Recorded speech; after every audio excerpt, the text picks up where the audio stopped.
issues with Kagwa, all the truths you've never seen.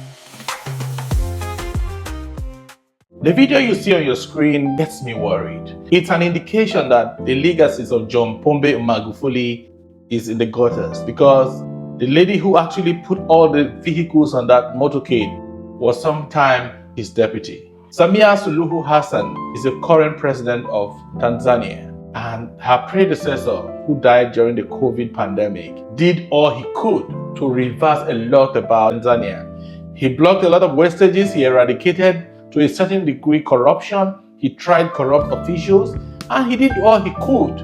After his death, a lot was expected that the woman who was actually his deputy would even do more and better than he did. But it pains everyone's heart to see that not just a woman, but a mother would invest in hundreds of cars just on a campaign tour, as if that's not enough.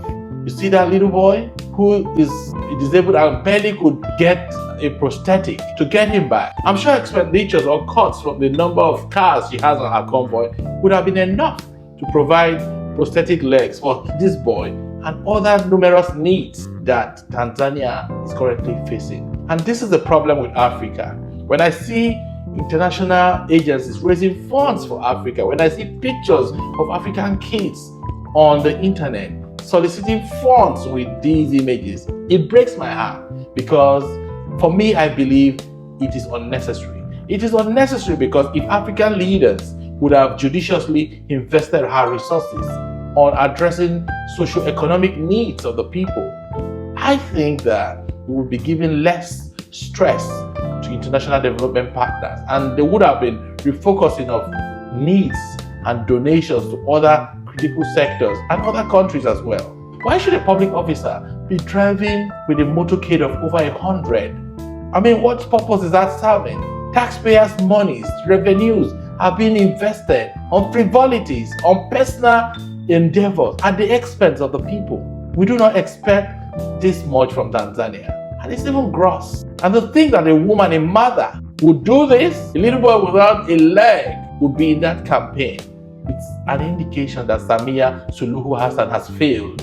It's an indication that not so much has changed since the death of John Pombe Magufuli. Tanzanians are going to the polls soon, I guess, and they have the right to do what is proper and honorable. To see the number of cars on her convoy speaks volume, and Tanzanians need to do something critically fast.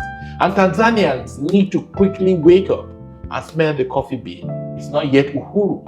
We must not continue to waste resources at the expense of our people and the underdevelopment that stares in our faces. I don't know what you think about this, but for me, I think this is gross. And I don't think any developing nation needs this kind of wastage.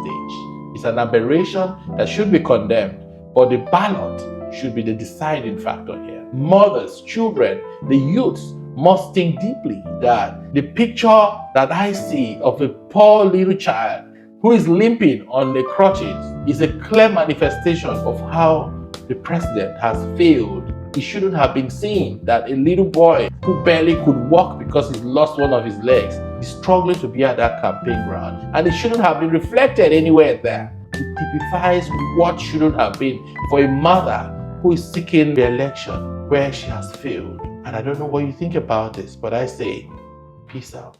Real issues with Kagwa, all the truths you've never seen.